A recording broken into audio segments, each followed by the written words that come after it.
শরৎকাল বাঙালিদের কাছে বিশেষ গুরুত্বপূর্ণ, কারণ শুধু প্রকৃতির রূপবৈচিত্র্য নয়, পাশাপাশি সাংস্কৃতিক এবং ধর্মীয় ঐতিহ্যের অসাধারণ মেলবন্ধন, যেখানে সামাজিক অনুষ্ঠান, পরিবার, প্রতিবেশীদের মধ্যে ঐক্য ও বন্ধুত্বপূর্ণ সম্পর্ক করার সুযোগ তৈরি হয়। শরৎ মানেই বাঙালির প্রাণের উৎসব দুর্গাপূজা।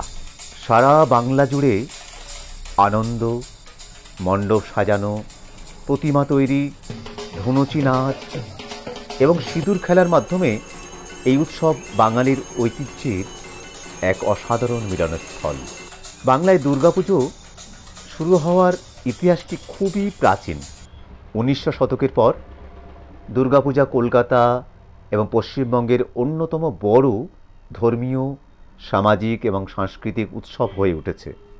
দুর্গাপুজো শেষ হতেই ঠিক 5 দিন পর শুরু হয় কোজাগরী লক্ষ্মী পুজো এবং 23 দিন পরে হয় কালী পুজো। অসুরদের বিরুদ্ধে যুদ্ধের পরে দেবী মানবতাকে রক্ষা করার জন্য আবির্ভূত হয়েছিলেন এবং যে রাতে তিনি উদ্ভাসিত হয়েছিলেন তা আমরা কালী পুজোর সাথে স্মরণ করি। আমাদের এখানে সম্পূর্ণ নিয়মাবলীগুলো আলাদা। আমাদের এই গ্রামে যখন কোজাগরী লক্ষ্মী পুজো হয় না, আমাদের লক্ষ্মী পুজো হয় না। আমাদের এই পুজোর দিনই মায়ের পাটা বলি দিয়ে পুজো হয়। আপনারা কি জানেন এর ঐতিহাসিক তাৎপর্য রয়েছে, যা বহু শতাব্দী আগেকার? তেমনই এক ঐতিহাসিক কালী পুজো আপনাদের সাথে শেয়ার করব। এটা ছিল রাজা কৃষ্ণচন্দ্রের রাজত্ব। সে সময় রাজা কৃষ্ণচন্দ্র তিনি ছিলেন এখানকার রাজা, আর আমাদের যে কামদেব সর্দার ইনি ছিলেন তার তহসিলদার, মানে খাজনা আদায় করা এরকম ধরনের কাজগুলো ইনি করতেন। ওনার ছিলেন 4টি ছেলে, 1টি মেয়ে। 4টি ছেলের বংশধর আমরা এখানে যারা আছি। মেয়েটা পাশের পাড়ায় দেওয়া ছিল, সেই মেয়ে একটা করে পুজো দিয়ে যায়। 4 ছেলে 4টি পুজো করে, এখানে 5টা পুজো হয়। উত্তর 24 পরগনার স্বরূপনগর ব্লকের কৈজুড়ি গ্রামে কালীকোটা মন্দিরের কালী পুজোর বিশেষ কিছু তথ্য এই অঞ্চলটির বিশেষ সাংস্কৃতিক বৈচিত্র্যকে তুলে ধরে। রাজা কৃষ্ণচন্দ্র রায়ের পেয়াদা কামদেব সরকারের হাত ধরে 1741 খ্রিস্টাব্দে কালী পুজো শুরু হয় কৈজুড়ি গ্রামে। অবশ্য ও লোকের মধ্যে ইচ্ছা হয়েছিল যে আমি দুর্গা পুজো করবো, কিন্তু উনি তো কালীর সাধক।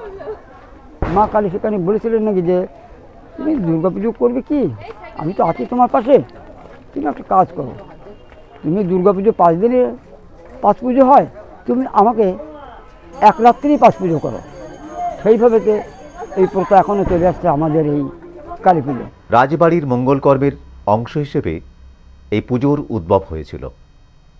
রাজবাড়ির বা কামদেব সরকারের পরিবারের পক্ষ থেকে পূজা নির্দিষ্ট নিয়মে করা হয়ে আসছে বংশ পরম্পরায়। বড় পুজোর পরে যে আমাদের লক্ষ্মী পূজা হয় পূর্ণিমাতে, সেই লক্ষ্মী পূজার দিন আমাদের পাট কাটা হয়। মানে ঠাকুরের অনেকে বাঁশের খোঁটা দিয়ে তার উপর ঠাকুর বানায়, কিন্তু আমরা একটা গাছ দিয়ে ঠাকুর বানাই, সেই গাছটা দিওলি গাছ। এটি একটি বিশেষ শাস্ত্রীয় বিধান অনুসারে করা হয়।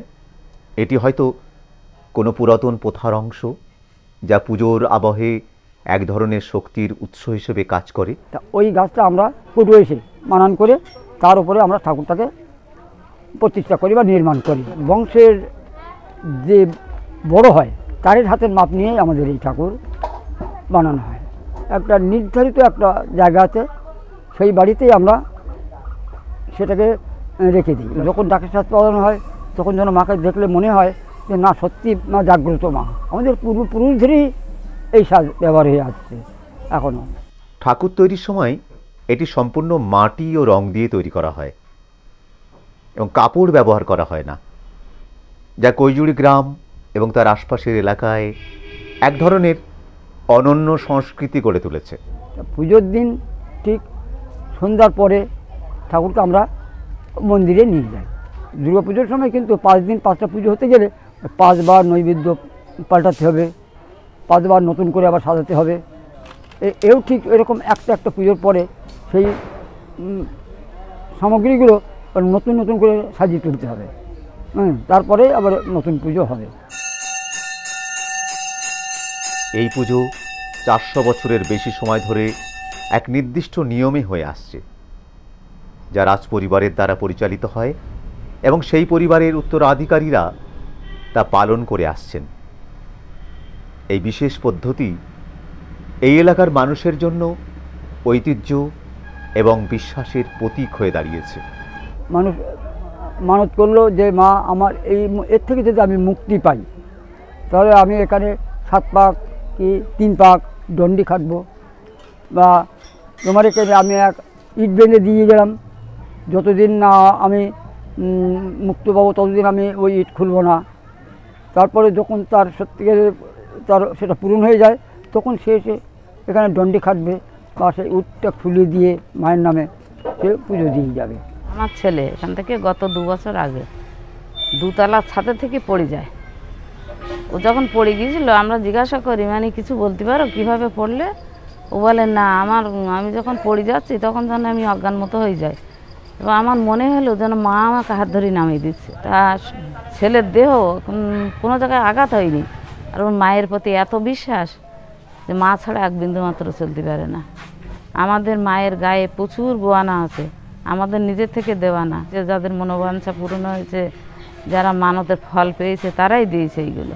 যেহেতু আমাদের 5টা পুজো হয়, তাহলে আমাদের সেরকম সময় লাগবে যে 2 দিন ধরে এই পুজোটা হয়ে যায়। সমস্ত ঠাকুরগুলো রাত্রিরে এই মাকে একটা করে ডালা দিয়ে যান, মানে একটা করে পুজো দিয়ে যান। কৈজুড়ি গ্রামে অন্যান্য 15টি পুজো আয়োজন করা হয় বিভিন্ন স্থানে। প্রতিটি পুজো তাদের নিজস্ব আচার, প্রথা এবং উৎসাহের সাথে পালিত হয়। আমাদের যে পাঠাগুলো বলি হবে, পাঠাগুলো ওখানে নিয়ে যেতে হবে, পাঠার বলির সময় জায়গাটা শুদ্ধ করে নিতে হবে। আর প্রথমে যে একটা বলি হয় সেটা রাত 3টের সময় হয়, আবার 3:30-র সময় হবে। ওটা পুজোর সঙ্গে একটু সম্পর্ক নিয়ে চলে। অমাবস্যা যদি একটু লাস্টে শুরু হয়, তাহলে পুজো হতে লেট হয়, তখন দেখা হচ্ছে যে ভোর 4টেই বেজে গেল ওই বলিটা হতে। ওইটা হচ্ছে আমরা বলি চক্ষুদান। ওইটাই মা কালীকে জাগ্রত করা। আশেপাশে আমাদের আর কোনো বলি প্রথা নেই করতে হবে, আমাদের এখানটাই আছে। পুরুষ ধরে এই প্রথাটা হয়ে আসছে। বলি মানেই শক্তি পূজা, ভক্তি না থাকলে সেখানে শক্তি থাকে না। তো ভক্তের মঙ্গলের কামনার্থে কোনো জায়গায় আমরা বলি কোনো জায়গায় করে থাকি, কিন্তু কি করি আমরা আখ বা কুমড়ো এইসব বলিগুলো দিয়ে থাকি, কিন্তু এখানে আখ বা কুমড়ো বাদে আমরা এখানে বলি অর্থাৎ ছাগ পশু আমরা বলি দিয়ে থাকি। আমরা বলির ছড়ায় মানে রক্ত নিয়ে মাকে অর্পণ করব। তাতে আমরা রান্নার সামগ্রী বলতে যতগুলো মশলাপাতি আছে সমস্ত মশলাপাতিগুলো দেবো নিরামিষ। বহু দূর দূরান্ত থেকে মানুষ আসে, আমাদেরও নিজেদেরকেও ভালো লাগে। আমরা চাই আমরা যেন এইভাবে মায়ের কাজ করে যেতে পারি। এই পঞ্চায়েতের মধ্যে আমাদের এই পুজোটা খুবই জাগ্রত পুজো। এখানে মায়ের মনস্কামনা যেমনভাবে করা হয় সে হয় মা ঠিক পূর্ণ করেন। বংশ পরম্পরায় বলতে আমার ঠাকুরদা, ঠাকুরদার বা সেসব আরও যারা আছেন সবাই মিলে আমরা এটা প্রতি বছর ভাগাভাগি করে এটা পুজোটা করি। খুবই ভালো লাগে আর আমরা খুবই আনন্দ করি। আমরা অমাবস্যা থাকাকালীন মন্দির থেকে ঠাকুর নেওয়া হবে না, অমাবস্যা ছাড়িয়ে যাবে, তারপরে এই আমাদের প্রতিমা বের হবে। আরও গ্রামের যতগুলো প্রতিমা আছে তারা এরকমভাবে চলে, সবাই এখানে আসবে, এই মাকে সঙ্গে করে নিয়ে তারপরে সবাই যাবে বিসর্জনের ঘাটে, প্রতিমা নিরঞ্জন শুরু করবে। অনেকেই পূজার সময় তাদের পরিবার এবং প্রিয়জনদের সাথে মিলিত হন এবং একে অপরকে শুভেচ্ছা জানান। পূজার সময় সবাই একত্রিত হয়ে আনন্দ উদযাপন করে এবং সমাজে শান্তি ও সৌহার্দ্য বজায় রাখতে সচেষ্ট হন। এই কালী পুজো বাংলার সাংস্কৃতিক ঐতিহ্যের একটি গুরুত্বপূর্ণ অংশ। এই পুজো শুধু একটি ধর্মীয় অনুষ্ঠান নয়, এটি মানুষের আত্মবিশ্বাস, সামাজিক সম্পর্ক, আধ্যাত্মিক উন্নতি এবং জীবনধারার উন্নতির মাধ্যম হিসেবে পালন করা হয়।